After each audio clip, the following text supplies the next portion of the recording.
morning everybody. Today we discuss a new chapter, how do organisms reproduce.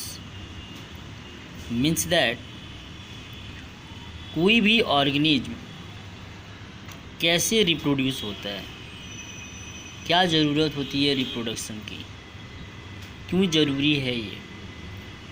तो firstly हम discuss कर लेते हैं कि रिप्रोडक्शन है क्या।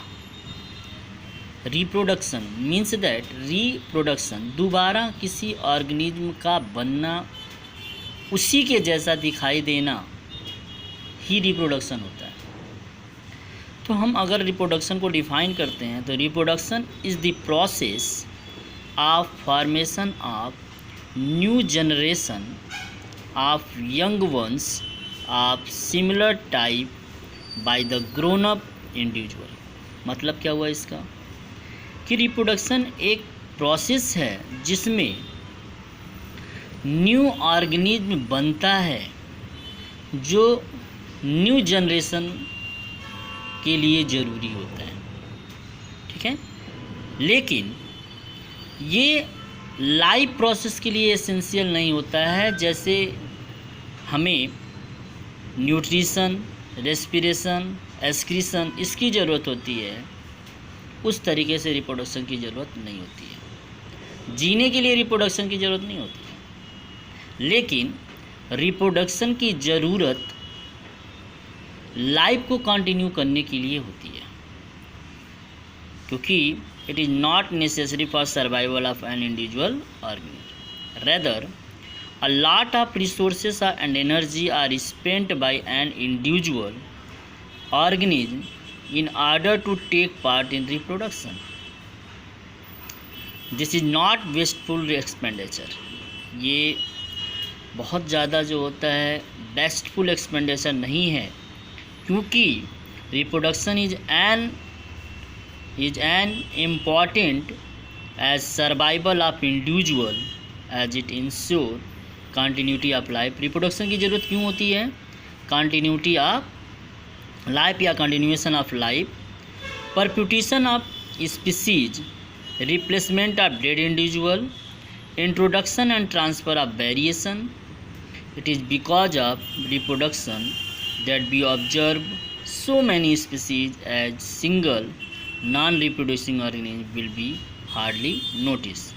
तो यहाँ हम बात कर रहे थे रिप्रोडक्शन की ज़रूरत क्यों होती है, रिप्रोडक्शन क्यों ज़रूरत है। तो पहला हमने जो बताया था आपको, कंटिन्यूटी ऑफ लाइफ, जीवन को जो होता है चलाए रखने के लिए, एक ऑर्गेनिज्म की स्पीसीज लॉस न करे, उसको बनाए रखने के लिए रिप्रोडक्शन की ज़रूरत होती है। परप्यूटेशन ऑफ स्पीसीज, स्पीसीज को बनाए रखने के लिए रिप्लेसमेंट ऑफ डेड इंडिविजुअल, जो डेड इंडिविजुअल हैं वो मर जाए तो उनके प्लेस पे दूसरा इंडिविजुअल जो होता है आपका आए और वो भी क्या हो, उसी का सिमिलर हो, तो इसके लिए रिप्रोडक्शन की ज़रूरत होती है।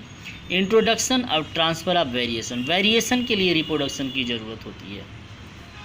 तो ये आपका जो होता है रिप्रोडक्शन के लिए इम्पॉर्टेंट प्रोसेस होनी चाहिए। बेसिक फीचर क्या होता है? Replication of DNA. रिप्रोडक्शन में क्या क्या होता है? रेप्लिकेशन ऑफ डीएनए का रेप्लिकेशन होता है, growth and differentiation of cellular machinery, growth और सेलुलर डिफ्रेंशिएशन होता है बॉडी के अंदर, सेल डिवीजन होता है। It is a mode of reproduction in a single cell organism, ठीक है। Development of special reproductive structure and formation of new individual, continued replication of DNA, growth and cell division, formation of tissue, organ etcetera and maturation into multi cellular organism. ये सारी चीज़ों को देखने के लिए, ये सारी चीज़ों को पाने के लिए ही रिप्रोडक्शन की ज़रूरत होती है। It is all about of reproduction. Write in your copy firstly what is reproduction, then after what is the importance of reproduction, why reproduction is necessary, and what is the basic characters of reproduction. That is all about of topic reproduction.